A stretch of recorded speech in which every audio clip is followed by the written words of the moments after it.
সত্যদিন প্রচারে RMYTC Islamic TV. Rashid Ahmad Gangohi রহমতুল্লাহি আলাইহি কানতে কানতে যখন অন্ধ হইয়া গেল, আলেম মুরিদরা কাছে যে ডাক দিয়ে বললেন, হযরতজি আপনি কবর আযাবের ভয় যে এইভাবে কান দিয়া নিজের চোখ অন্ধ বানাইলেন, আপনি কি কোনোদিন নিজের চোখকে কবর আযাব দেখছেন? আল্লাহর ওলি ডাক দিয়ে বলেন, বাবারে আমার আল্লাহ কি আমারে আর কবর আযাব না দেখাইছে? আমি তো ভয়ঙ্কর আযাব দেখাই বাঁচার জন্য কান্দে। মুরিদিরা আল্লাহু আকবার বলে আওয়াজ দিয়া বললেন, ওগো আল্লাহর ওলি, বিশ্বাস করি আল্লাহওয়ালাদের বাতিনি চোখ খোলা, তবে আপনার কাছে জানতে চাই হুজুর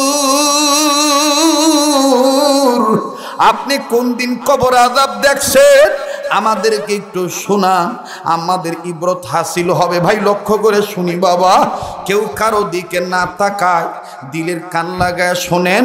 রশিদ আহমদ গঙ্গুই রহমতুল্লাহ আলাইহি বলেন, বাবারা তাইলে শোনো, আমি কোন দিন কবরে আযাব দেখছি। আমি প্রায় কবর জিয়ারত করি। একদিনের ঘটনা, একটা কবর জিয়ারত করার জন্য কবর সামনে নিয়ে দাঁড়াইলাম, চক্ষুটা বন্ধ করিয়া সূরা কেরাত পড়া শুরু করলাম।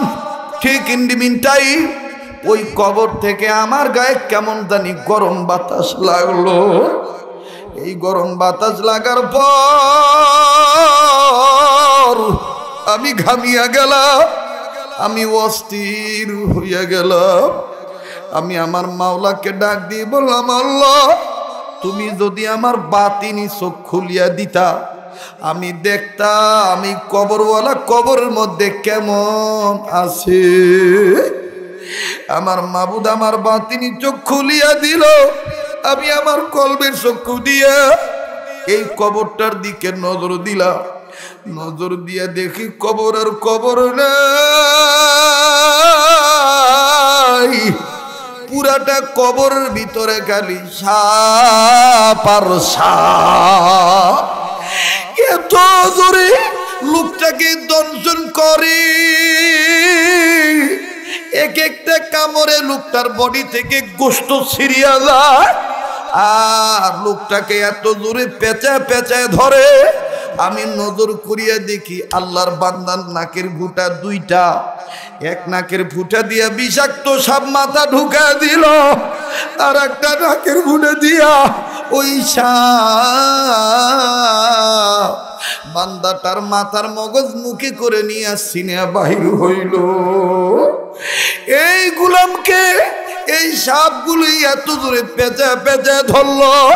পেঁচায় পেঁচায় ধরার কারণে লোকটার হাড্ডিগুলি কটমট করিয়া ভাঙ্গিয়া যায়, আর তামাম রক্তগুলি নাক মুখ দিয়া গল গল করিয়া পড়ে। এই কবরওয়ালা বান্দাটা সহ্য না করতে পারিয়া চিৎকার দিয়া কান্দার ডাক দিয়ে বলে, আল্লাহ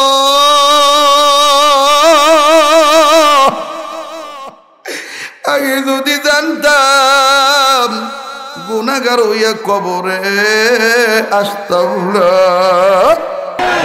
আজকে যারা মনে করে কয়েকজন আলেমকে নিয়ে জেলখানায় ঢুকাইলে ইসলামের কথা বন্ধ হয়ে যাবে, তারা বুকার স্বর্গে বস করে একজনকে ঢুকাইবা আর হাজার হাজার আলেম কোরআনের হক কথাগুলা মাঝে ময়দানে উপস্থাপন করবে।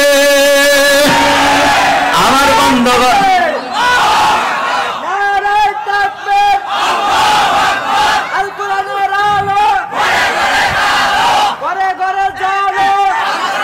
আমার বন্ধুগণ, আমার বাবাজিরা, এই বেলালকে যত মারে, বেলালকে যত আঘাত দেয়, বেলালের উপর যত অত্যাচার করে, আওয়াজ দিয়া বলেন তো বেলালের ইমানটা তত বাড়াই দেন কে? বেলালের ইমান বাড়তে লাগলো। ও বন্ধু, এইভাবে একদিন নয়, দুই দিন নয়, মাসের পর মাস তাকে বালুর উপরে শোয়া, রৌদ্রের মধ্যে বুকের ভিতরে পাথর দিয়া যখন নাকি বেলালকে কষ্ট দিতে লাগলো, আমার বন্ধুগণ নবীর একজন সাহাবী, যার নাম হলো হযরত আবু বকর সিদ্দিক। আরে নরম মেজাজ, বড় নরম মানুষ। ও বন্ধু, আবু বকর এমন একজন সাহাবীর নাম, নবীদের মধ্যে সেরা হলো আমার নবী। আমার বন্ধুগণ, সমস্ত নবীদের মধ্যে সেরা হলো আমার নবী, আর সমস্ত উম্মতের মধ্যে সেরা হলো হযরত আবু বকর। যেরকম সুবহানাল্লাহ। আমার নবী যতক্ষণ পর্যন্ত জান্নাত উদ্বোধন না করবে, ততদিন পর্যন্ত অন্য কোন নবীরা জান্নাতে ঢুকতে পারবে, অন্য কোন নবীরা ঢুকতে পারবে না। আর উম্মতের মধ্যে আবু বকর যতদিন পর্যন্ত জান্নাতে না ঢুকবে, কোন নবীর উম্মতেরা জান্নাতে ঢুকতে পারবে না। উম্মতের মধ্যে সবচাইতে নেককার হযরত আবু বকর রাস্তা দিয়া যাইতেছিলেন। হযরত আবু বকর রাস্তা দিয়া যাচ্ছিলেন, হঠাৎ করে দেখতেছেন, ও বন্ধু, এই বেলাল কালিমার জন্য কান্দে। বেলাল আহাদ আহাদ বলতেছে।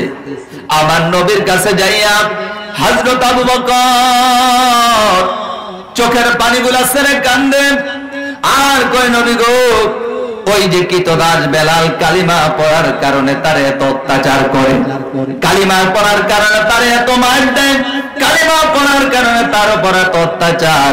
নবী গো, একটু আল্লাহর কাছে দোয়া করেন, আপনার দোয়া তো আল্লাহ ফিরাই দেয় না। আওয়াজ দিয়া বলেন তো, বিশ্ব নবী দোয়া করলে কি আল্লাহ ফিরাই দেয়? ও নবী, আপনি একটু দোয়া করেন, আপনার দোয়া তো আল্লাহ ফিরাই দেয় না।